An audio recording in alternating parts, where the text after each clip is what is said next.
கொடைக்கானல் மலை சாலையில் சரக்கு ஏற்றி வந்த லாரி கவிழ்ந்து விபத்துக்குள்ளானதில் 1 மணி நேரமாக போக்குவரத்து பாதிக்கப்பட்டிருக்கிறது.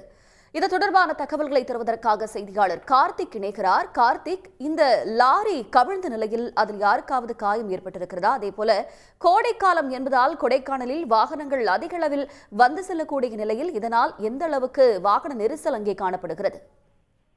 நிச்சயமாக. அதாவது கொடைக்கானலில் இருந்து வத்தலகுண்டு செல்லக்கூடிய இந்த பிரதான சாலை என்பது தற்போது இந்த கோடை விடுமுறை துவங்கி இருப்பதால் இந்த சாலை 24 மணி நேரம் பரபரப்பாகவே இருக்கும். கீழிருந்து வரக்கூடிய வாகனங்கள் அதிக அளவில் இருக்கும். குறிப்பாக இந்த வார விடுமுறையை முன்னிட்டு கொடைக்கானலுக்கு வரக்கூடிய சுற்றுலா பயணிகள் பிரதானமாக இந்த சாலையை மட்டும்தான் பயன்படுத்துவார்கள். குறிப்பாக இந்த கொடைக்கானலை பொறுத்தவரையில் கொடைக்கானலுக்கு வரக்கூடிய இந்த அத்தியாவசிய தேவைகள் அனைத்துமே தரைப்பகுதிகளில் இருந்து லாரிகள் மற்றும் பிக்கப் வாகனங்கள் மூலமாக மட்டும்தான் கொடைக்கானலுக்கு இந்த பொருட்கள் ஏற்றி வரப்படும். அதன் போன்றுதான் இன்று மதுரையிலிருந்து லாரி ஒன்று பொருட்களை ஏற்றி வரும்போது குருசெடி என்ற இடத்தில் இந்த லாரி ஓட்டுநரின் கட்டுப்பாட்டை இழந்து கவிழ்ந்ததில் கிட்டத்தட்ட 1 மணி நேரத்திற்கு மேலாக கடுமையான போக்குவரத்து நெரிசலானது ஏற்பட்டு இருக்கிறது.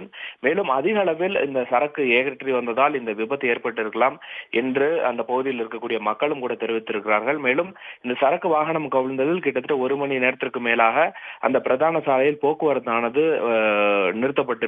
தற்போதுதான் இந்த போக்குவரத்தானது சீர் செய்யப்பட்டிருக்கிறது. மேலும் கொடைக்கானலுக்கு வரக்கூடிய இந்த சரக்கு வாகனங்கள் முழுமையாக கண்காணிக்கப்பட வேண்டும், அதனுடைய வேகத்தை கட்டுப்படுத்த வேண்டும் என்ற ஒரு கோரிக்கையும் தற்போது தொடர்ந்து நீடித்து வருகிறது. மேலும் கொடைக்கானலுக்கு வரக்கூடிய வாகனங்களை கொடைக்கானலில் இருக்கக்கூடிய இந்த போக்குவரத்து போலீசார் மற்றும் RTO அலுவலர்கள் முழுமையாக பரிசோதித்து அவர்கள் அதிக அளவில் பாரங்கள் ஏற்றாமல் அந்த வாகனங்களை செலுத்த முயற்சி செய்ய வேண்டும் என்ற ஒரு கோரிக்கையும் தற்போது எழுந்திருக்கிறது.